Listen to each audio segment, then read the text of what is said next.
Hey guys, and welcome to the Working Money Channel. CoinMarketCap here showing us that the market capitalization for the entire market is about 224.6 billion, and crypto sliding for a few days now? Yeah, probably since about the weekend. But you know what? We're in an uptrend. Okay, before you start throwing rotten tomatoes at me, I'm going to show you why, but first I want to talk a little bit about this. This is XRP on the hourly, and guys, you can see rebounding out of the hourly, perhaps. The inverse head and shoulders pattern is forming. So are we going to see more momentum up? But Working Money Channel, you said we're in an uptrend. The trend all depends on the time frame in which you're looking at the chart. So if you put it on the daily or the weekly, you're going to see some very different things than if you're looking at it on the hourly. And I know a lot of us get caught up in this kind of like, okay, the hour says this and look at where we owe, and it's further down from the weekend, and so I've lost on my portfolio. But guys, how many of you have told me that you are long-term hodlers? Probably most of you.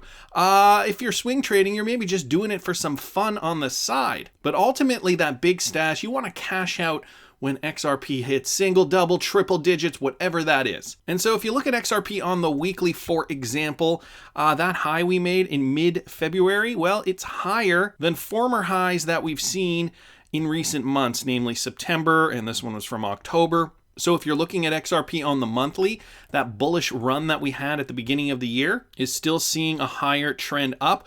Whereas guys, before, you remember all of 2018? Remember all that? This was all downward momentum, okay? All this was downward momentum, and we were making lower highs throughout this entire trend. Let me draw some of them out for you. This is a high back in February 2018, April 2018, September 2018. Okay, and then we kept vacillating. We thought maybe this was going to be it, but it wasn't. This is June 2019. We were bearish for another few months, September 2019, October 2019, but now we're looking to the upside, at least on the weekly time frame. That, and we're also making higher lows on the weekly time frame as well. Okay, so the former low was back here in December 2019. And then the most recent low we had was here March 2020. So higher lows, higher high. Technically, it's an uptrend, but we got to see more momentum for Bitcoin because ultimately that's not going to last unless this guy pulls up his cotton socks. All right, this is Bitcoin on the daily. Saw this from A&B Crypto. A look into Ripple's ODL platforms, XRP to the PHP Index notes another all-time high. So we talked about this yesterday. New all-time highs for ODL in the Philippines corridor, XRP to the PHP. Here's a bit of a graph here if you guys missed it yesterday. But we're also seeing new all-time highs in the Australian corridor as well. And we're finding that these all-time highs are just continuing and continuing. And I have a feeling that this is new customers coming into the space realizing, look at this product, it is a better mousetrap, I'm going to use it. And so they're finding this out, and they're leveraging ODL for liquidity to transfer funds. So despite this, downward trend, downward momentum, we are seeing utility happen in the space, which is good, albeit these are very small numbers at this point in time. This is still by far a small amount of utility, and we will need more in order for that demand for XRP to continue to rise. So again, a step in the right direction, but we got to keep moving forward. This from the Daily Hodl, Ripple expands global hiring spree. So Ripple, as we know, are continuing to hire for different facets, this time for the Spring Initiative. Spring is seeking an experienced and entrepreneurial product marketing leader to drive our go-to market efforts. This role sits at the heart of defining Spring's strategy. In close collaboration with leadership, product, and engineering, and developer relations, you will own the strategy and roadmap for Spring go-to market, including developer segmentation, positioning, and overall narrative. And they are looking for applicants in the United States and abroad, including Brazil and Singapore. So if you guys have the talent, need a job, Ripple's hiring. Recamac showed me this on Twitter. I don't know if you guys know Recamac. Great contributor to the community. Guys, give him a follow if you aren't following him. He pointed this tweet out from Tiffany Hayden from the other day, and I'm going to talk a little bit about this. I'm not holding XRP anymore, she says. XRP supporters, so find something else to talk about. Apparently her family is reading some of the harassing comments that some of the trolls are writing about her. We got at crypto_-ODL here. Says, please don't let these has-been, never-was, butt wipes derail your character and your personal life. These toxic keyboard jerks are a waste. They never amounted to anything. And now because the price of XRP isn't $5.89, they lash out at anyone who is an influencer in the space. King Solomon echoes this sentiment. There are toxic individuals in every asset community, not just the XRP community. I do think you'll be hard-pressed to find a community with more conspiracy theorists, though. Everyone has the right to make their own decisions. Good luck.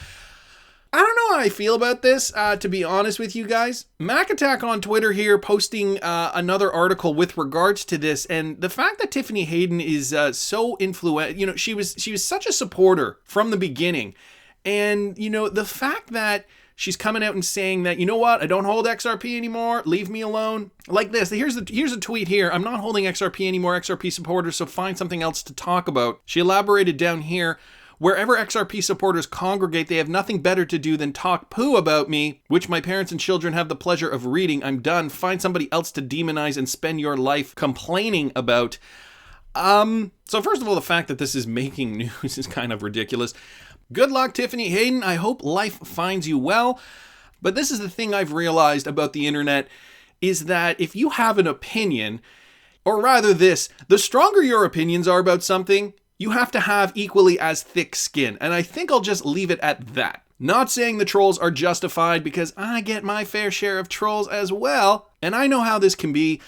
When it gets personal, it's kind of a bit scary. Anyway, good luck, Tiff Hayden, on whatever you decide to do. Then I saw this guy's from XRP Crypto Wolf. U.S. Congressman introduced the Cryptocurrency Act of 2020, which looks to clarify regulatory responsibilities. That's right, cryptocurrency is being regulated in the United States in 2020, or hopefully they will make a decision on finalizing this bill by 2020. So a United States congressman is the latest working to clarify and determine which U.S. regulator is responsible for which digital assets. On March 9th, Representative Paul Gosar introduced the Cryptocurrency Act of 2020, a bill that looks to choreograph a wide range of digital assets to answer to the appropriate regulator. Here's how Gosar explains the bill. He says the bill looks to provide not only clarity but legitimacy to crypto assets in the United States, guys, and this is what we've been needing. Gosar's proposal divides digital assets into three categories: crypto commodity, cryptocurrency, and crypto security. Respectively, the three categories would be governed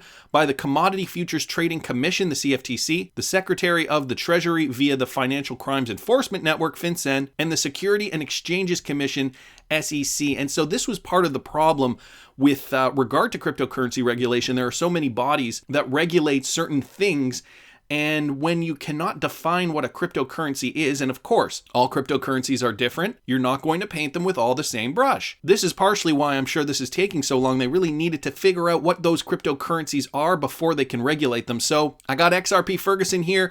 He also pointed me to this tweet, and this breaks it down really great. This from Arturo Portilla. Now, he is a tax and fintech lawyer.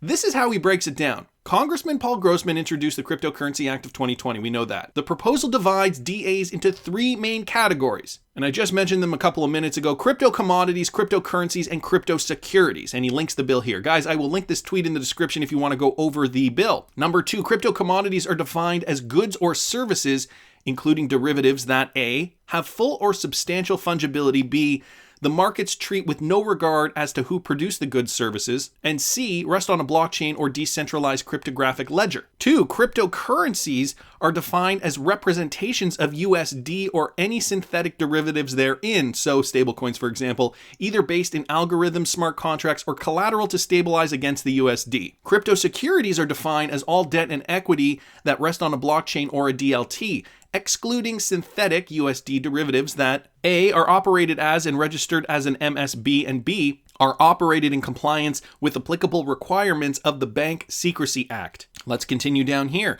Importantly, the proposed bill clarifies which should be the primary federal DA regulator for each DA. So the CFTC, crypto commodities, FinCEN would be cryptocurrencies, and this SEC would be crypto securities. That's how they're defining who will be regulating what, as opposed to the burdensome process of applying a license, i.e. New York's BIT license.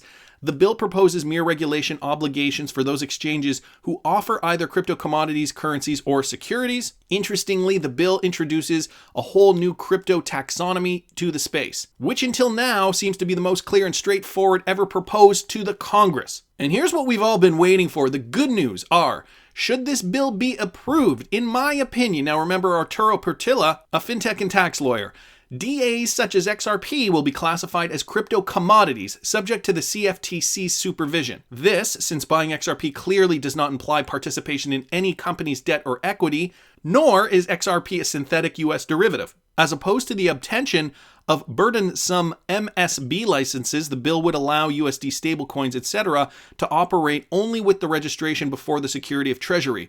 This would potentially simplify the regulatory framework for interoperability layers. The bad news, the bill does not propose changes to the Securities Act, which means that both regulations would end up confronting in courts potentially. Same could happen with respect to MSB regulations. So they're not changing the Securities Act to allow for cryptocurrencies to enter. However, I think this bill will likely be detailed enough to go forward. It sounds as though that they have really done their research and that they have really boiled it down to these three main categories: crypto commodities, cryptocurrencies, and crypto securities. But the most important part, folks, XRP not falling within that crypto securities definition, at least not according to Arturo Portilla. Again, a tax and fintech lawyer. We need to defer to the professionals with regards to this. So interesting to see the space is moving forward. My biggest question, I think the same thing is on your mind: when will this bill finally be passed so we can finally get down to business? Anyways, that's just my opinion, but I want to hear what you guys think. Please subscribe to the channel. Oh yeah, I'm giving away a Ledger Nano X on March 16th, but you have to be subscribed in order to be eligible to win. Like the video if you like the content I'm providing. I always love hearing your comments. See you in the next one, guys.